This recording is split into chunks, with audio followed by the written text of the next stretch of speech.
다 같이 찬송가 260장, 찬송가 260장 찬양하겠습니다.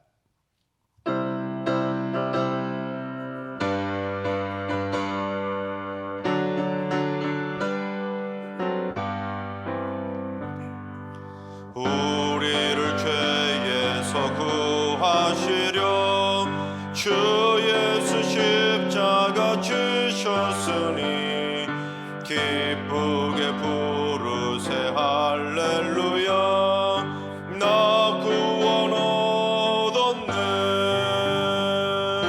찬송하세 찬송하세 주님 나를 구하셨네. 찬송하세 찬송하세 주가 구원하셨네.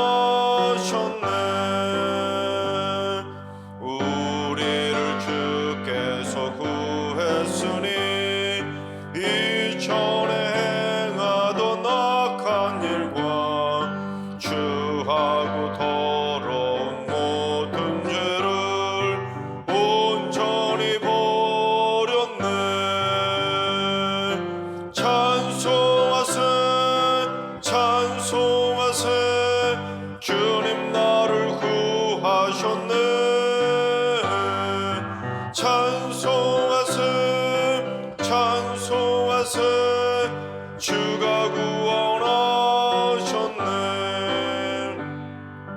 나 지금 죄에서 사함받아 거룩한 백성이 되었으니 이 육신 장막을 벗을 때도 겁날 것 없겠네. 찬송하세 찬송하세 주님 나를 구하셨네. 찬송하세 찬송하세 주가 구원하셨네. 우리가 이 세상 떠날 때에 예수의 손목을 굳게 잡고 영원히 즐거운 천국에서 주 함께 살겠네. 찬송하세 찬송하세 주님 나를 구하셨네. 찬송하세 찬송하세 주가 구원하셨네. 아멘. 이 시간 다 같이 한 마음 한 뜻으로 하나님 앞에 기도하며 나아가겠습니다. 오늘 기도하실 때는 주님, 이 나라에 하나님의 공의와 정의가 이루어지게 하여 주옵소서. 대한민국의 헌법과 법률이 공의롭고 정의롭게 시행되게 하여 주옵소서.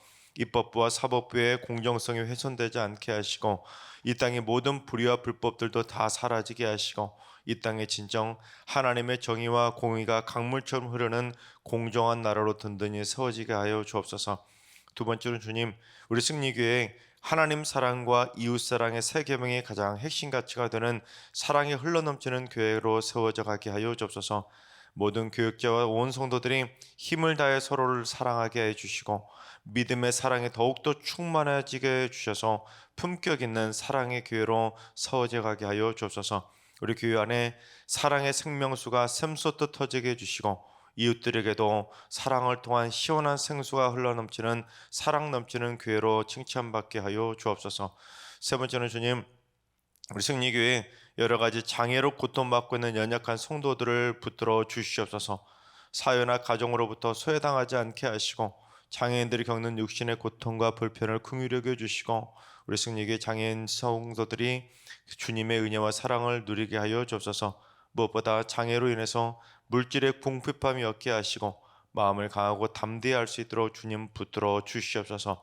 이 시간 기도하실 때 하나님의 공의와 정의가 실현되는 이 나라가 될 수 있도록 기도하시고 사랑이 흘러넘치는 승리교회를 위해서 또 우리 승리교회 연약한 장애인 성도들을 위해서 기도해 주시고 오늘 예배 원 하루의 삶을 위해 다 같이 합심으로 기도하며 나아가시겠습니다. 다 같이 기도합니다.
참 좋으신 하나님께서 오늘 이 새벽에 주시는 말씀은 이사야 47장의 말씀을 다 같이 드라마 바이블로 봉독하겠습니다.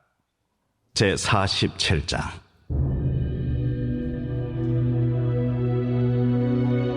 처녀딸 바벨론이여 내려와서 티끌에 앉으라.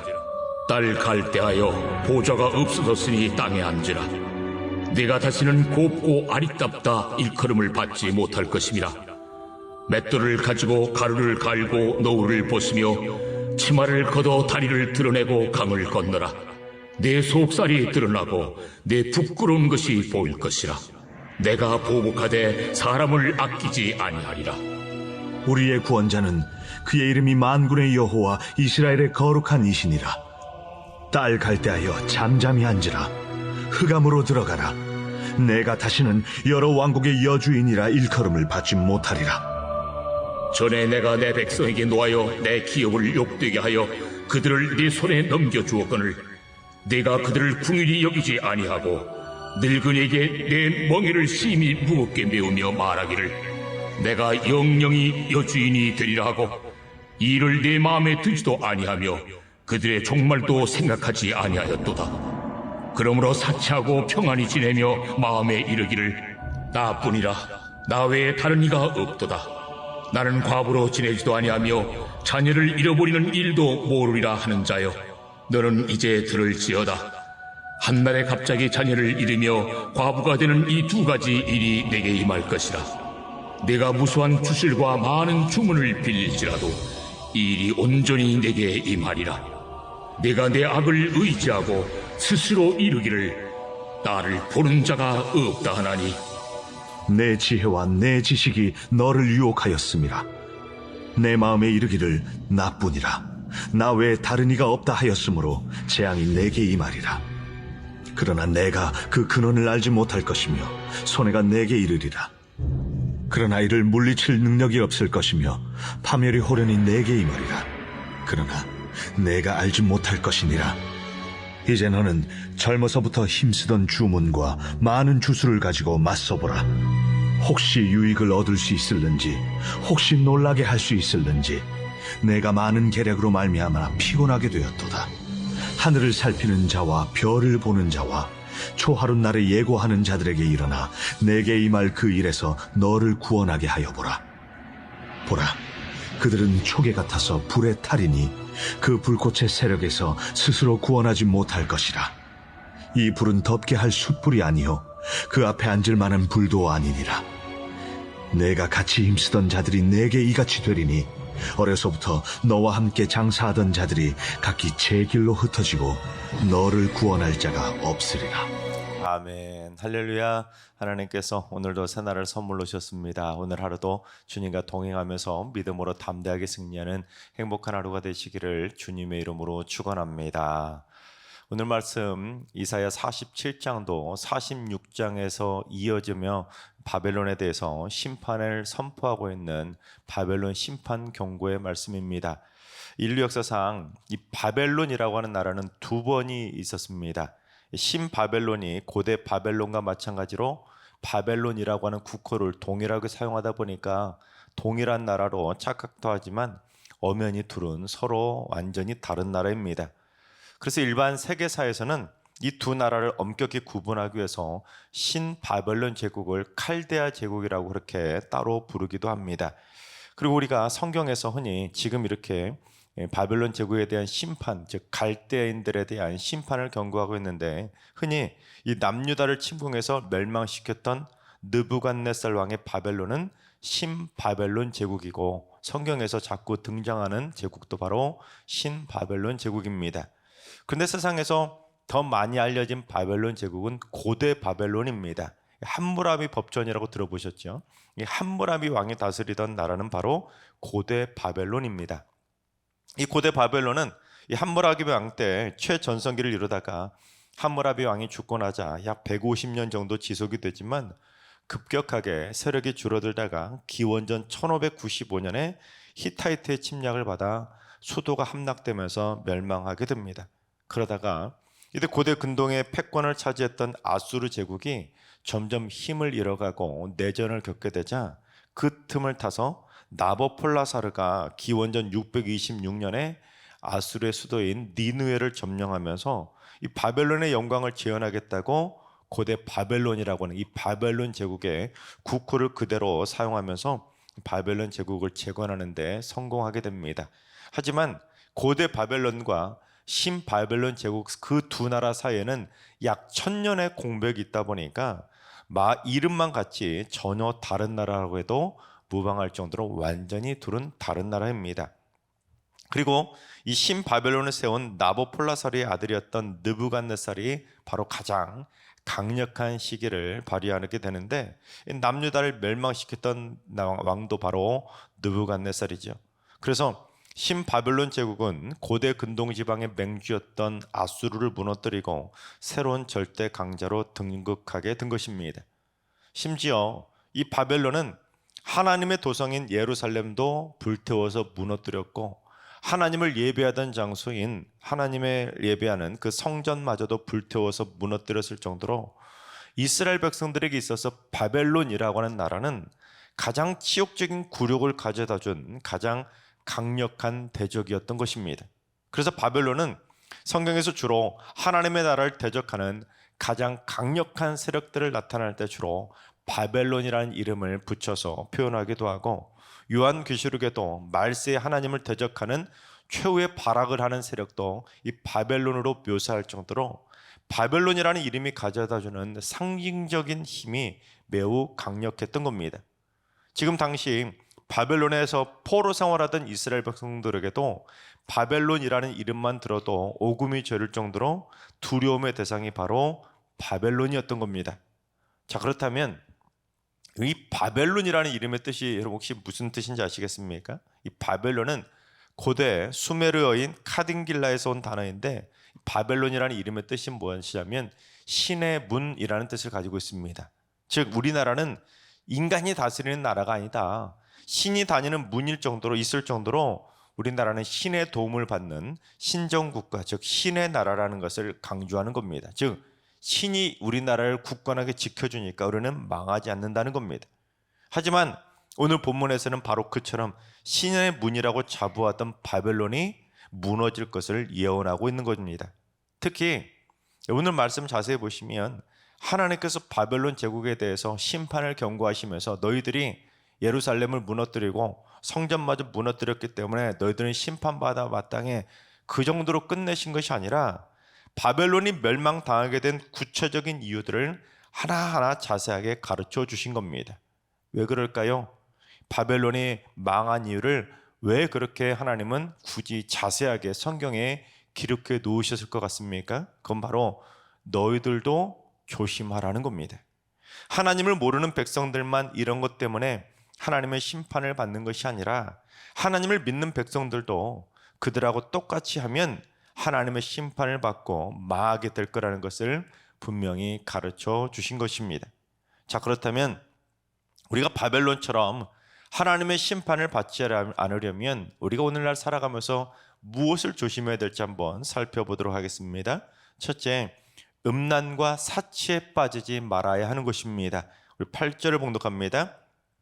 그러므로 사치하고 평안히 지내며 마음에 이르기를 나뿐이라 나 외에 다른 이가 없도다. 나는 과부로 지내지도 아니하며 자녀를 잃어버릴 일도 모르리라 하는 자여 너는 이제 들을지어다.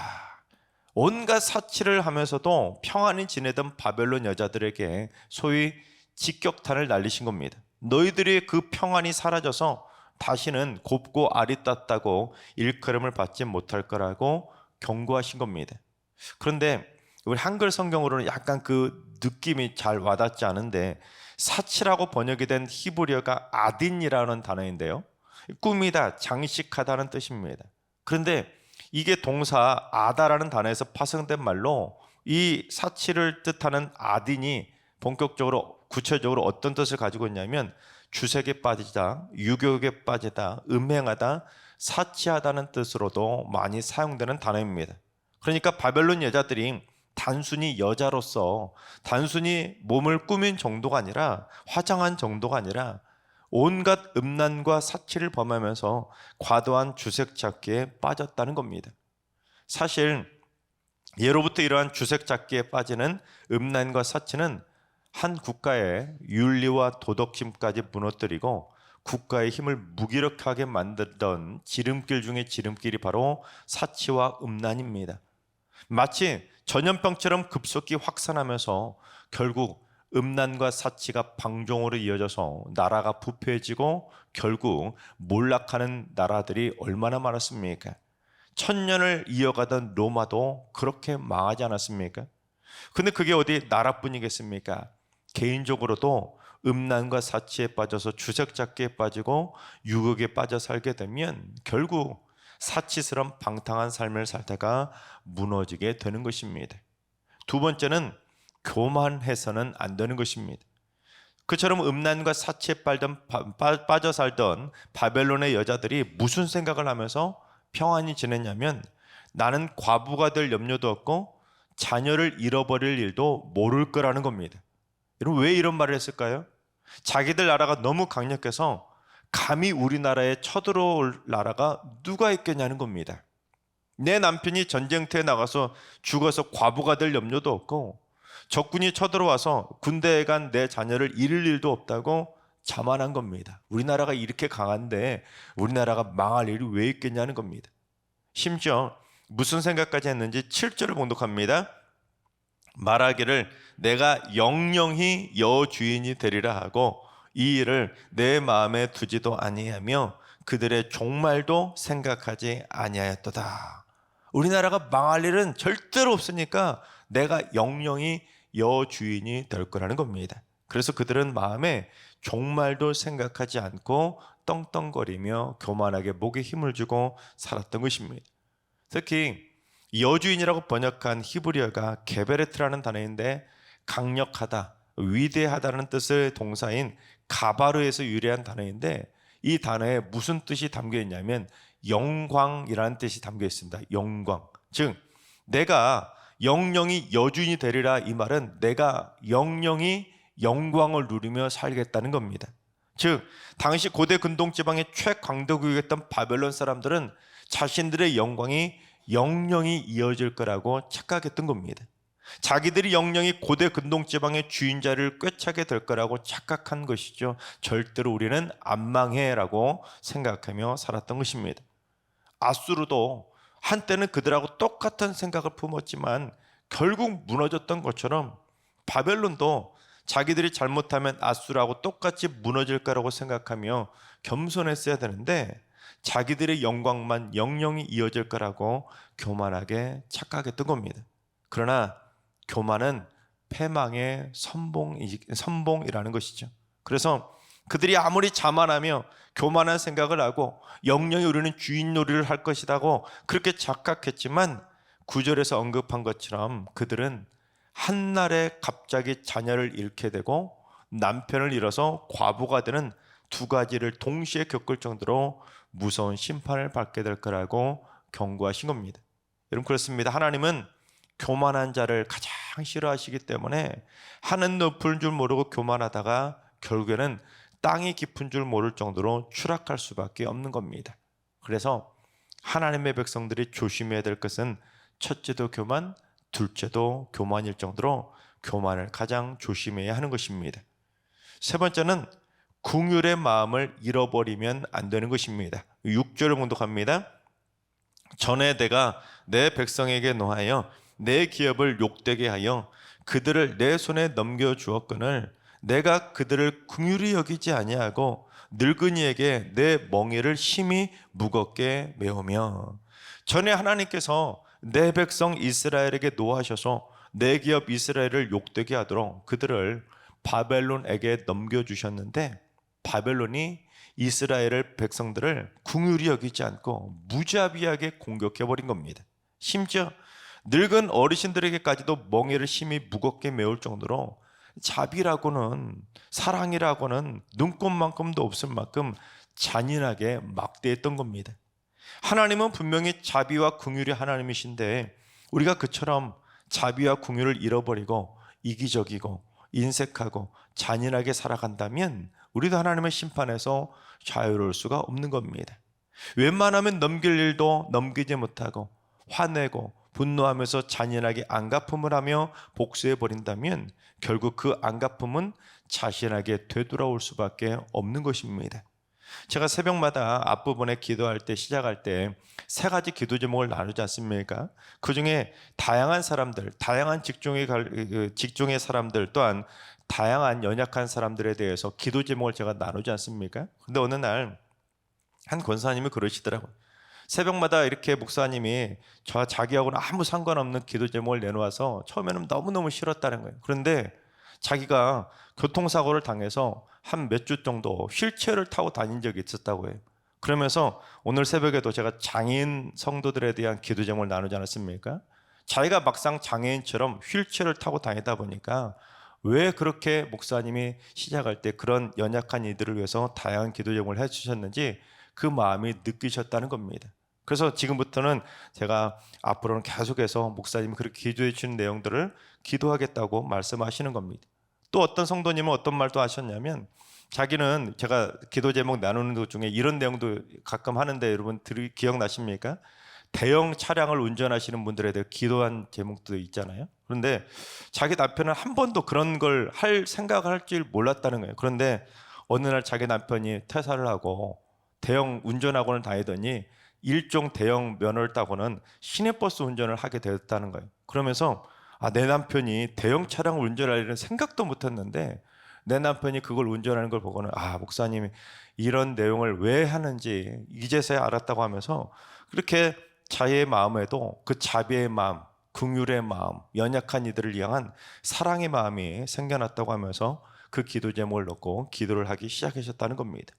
여러분, 하나님의 백성들은 내 기도만 하는 인색한 삶이 아니라 자비의 마음으로 나보다 연약한 이들을 돌아볼 줄 알고 그들을 위해서 기도할 줄 아는 넓은 마음을 가지고 살아가야 되는 겁니다.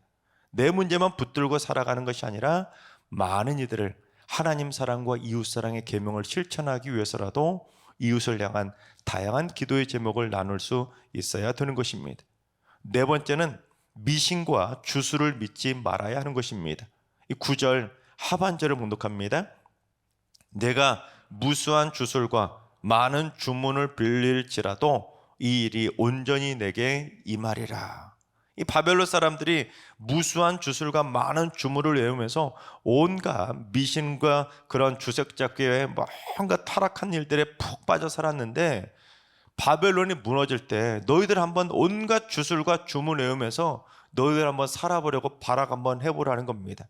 그런다고 해서 너희들이 안 망할 것 같냐고 하나님께서 그들에게 주술에 대한 그들의 우상 숭배에 대해서 또다시 직격탄을 날리신 것입니다. 결국 바벨론은 페르시아에서 망하게 된 것입니다. 여러분, 요즘 한류가 세상에 열풍을 일으키고 있는데 그 중에 가장 위험한 것이 바로 우리나라의 미신과 주술 문화 아닙니까?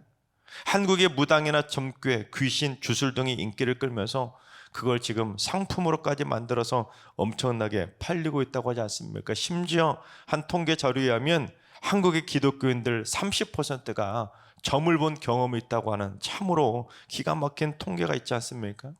그러나 미신도 결국은 교만처럼 패망의 선봉이 될 수밖에 없는 것입니다. 하나님께서 사랑하시는 여러분, 절대로 미신과 주술에 빠지지도 마시고 점괘로 자신의 운명을 함부로 헛되게 맡기지도 마시기 바랍니다. 그리고 절대로 교만하지도 마시고 사치와 음행도 멀리하시고 오직 겸손하게 내 이웃을 연약한 자들을 돌아볼 줄 아는 자비와 긍휼의 마음을 가지고 하나님의 아름다운 형상을 회복하는 하나님께 칭찬받는 착하고 충성된 종들로 살게 되시기를 주님의 이름으로 축원합니다. 기도하겠습니다. 세상을 다스리시는 하나님, 세상에는 자기가 최고인 줄 알고 자기의 힘과 권력이 영원한 줄로 착각하는 교만한 자들이 많은데 저희들의 마음을 어루만져 주셔서 절대로 패망의 선봉인 교만한 생각을 하지 않게 해주시고 늘 종말을 생각하며 겸손하게 살게 하여 주옵소서. 사치와 음란, 미신과 주술을 멀리하고 자비와 긍휼의 마음을 품고 살면서 하나님의 형상을 회복하게 하여 주시옵소서.